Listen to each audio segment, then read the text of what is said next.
En el 77 va ser perquè vaig anar en gener del 77 a gravar a Barcelona y allí, bueno, se me va a acudir el poder montar un estudi de gravació en València. Bueno, de música i de publicitat. És que tinc en compte, jo també estava molt clavat en la creació publicitària i tal, coneixia, havia treballat per a moltes agències d'ací, i tots se n'anaven sempre a gravar los spots i l'àudio i les cunyes de ràdio i tot a Barcelona o a Madrid. Jo dia. Vaig tindre que convèncer a tots i així se podia fer i poquet a poquet van funcionar molt bé, la veritat. I després vaig ir, en l'any 84 me vaig enterar de que n'hi havia un projecte d'obrir una televisió autonòmica, això que t'he contat, que jo anava a Madrid a veure com se doblava una pel·lícula i quin material feia falta i tot això.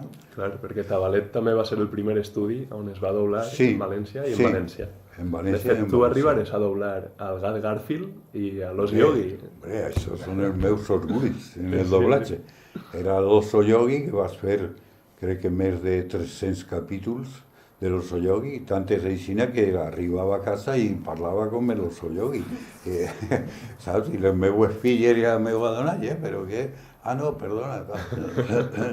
I Garfield, que era un personatge entranyable, va doblar molt. Van dependre molt, Jo també estic orgullós d'haver creat un equip de doblatge que bueno, continuen doblant ara mateix i que se lo rifaven per fora.